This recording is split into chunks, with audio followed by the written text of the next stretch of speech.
Hi guys, welcome back to my channel. I'm Kenny. In today's video I'm going to be sharing with you my Nigerian puff puff recipe. If you enjoyed this video, please don't forget to give me a thumbs up and also subscribe to my channel. I already have a recipe up on my first channel, but I decided to upload this recipe on this new channel so that I can have it on this channel as well, and also so as to answer a lot of questions I got from the video on my first channel. So let's jump into the video.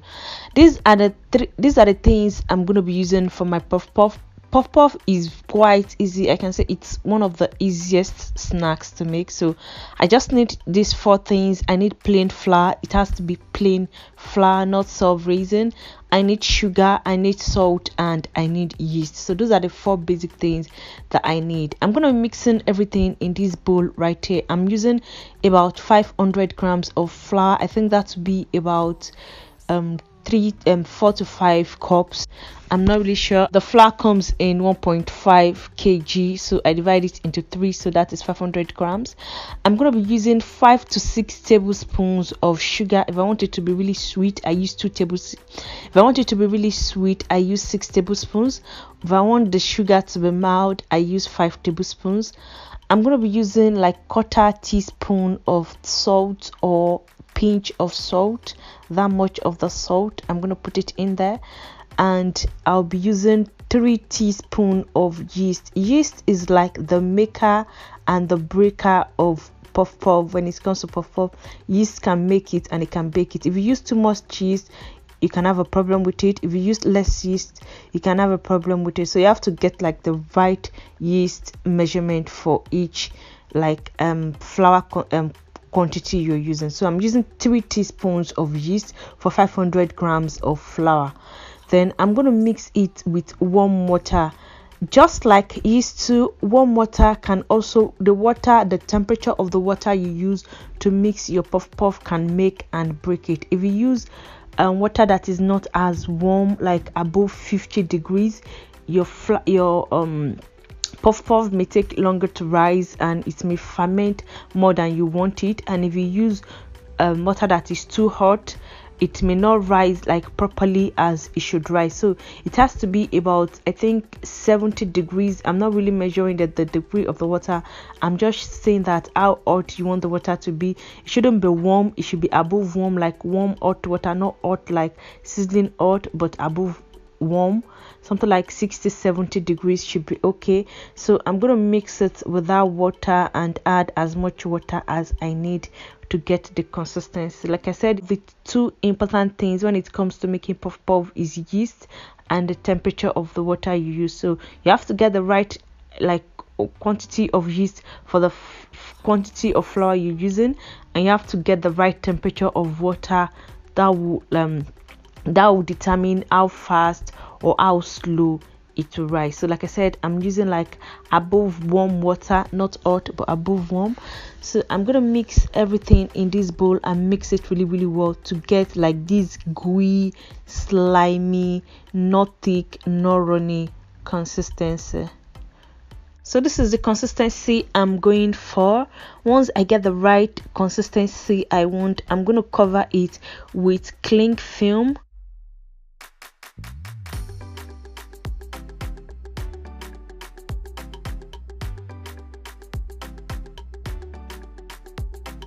And I'm going to leave it to rise. You can leave it on the table, or preferably I always put it in my oven. My oven is not on. It's off, but because oven can be like the warmest place in the house, so that is the reason I love putting it in the oven. And I'm going to leave it for about 30-45 minutes, not up to 1 hour. The quantity of yeast you use and the temperature of the water you use determines how fast and how slow it will rise. If you use water that is not as hot, like as warm as it should be, it will rise slow. But if you use water that is like in the right temperature, it will rise at the normal rate. Within 30 minutes it should have risen. If you leave it like about 1-2 hours to rise, it will ferment and it will taste really fermenty. I don't know how to explain that. It will take like it will taste and smell pungy, taste like alcohol, something like that.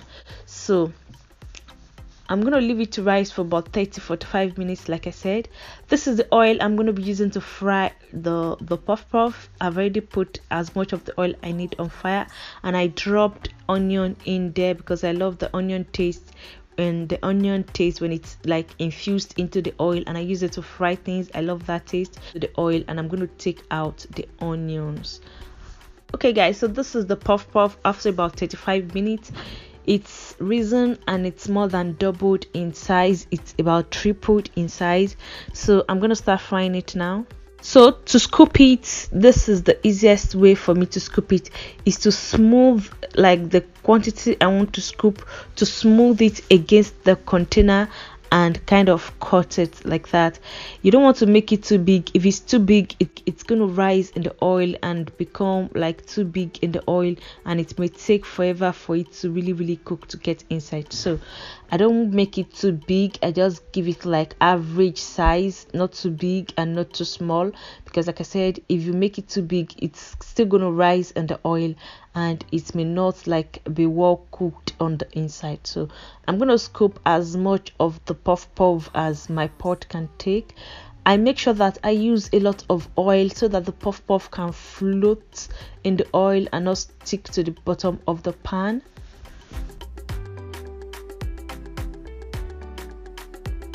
So this is how much I'm going to be frying at a time. I'm just mixing it to kind of get them to separate, because at times they may want to stick together.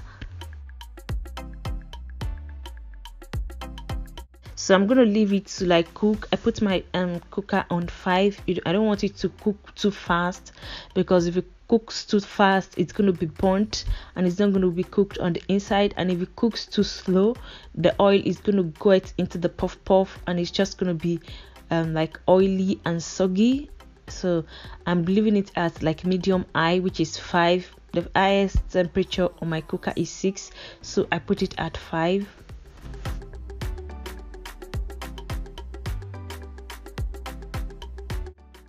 So this is the one I first put in there, the tiny one that I used to test the oil, to know that if the oil is hot or not. I'm going to take it out because it's already done, and I'm going to let the rest cook for more minutes. I'm turning it to ensure that both sides of each puff puff is well cooked.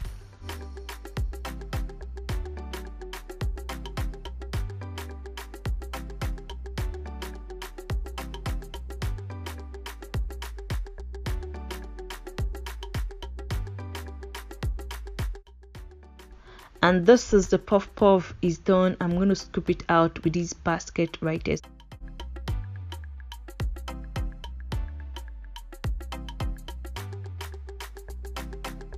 Okay guys, so this is what the puff puff is looking like. Round, perfectly cooked, perfectly shaped, lovely, and it's so yummy. So that is that guys. I hope you find this recipe and the tips helpful. If you have more questions, please leave it for me in the comment section below and I will gladly answer you. Please don't forget to give this video a thumbs up. Don't forget to subscribe to my channel. Let me know if you find this recipe helpful or my tips as well. Thank you guys, and I'll catch you in my next video. Bye guys.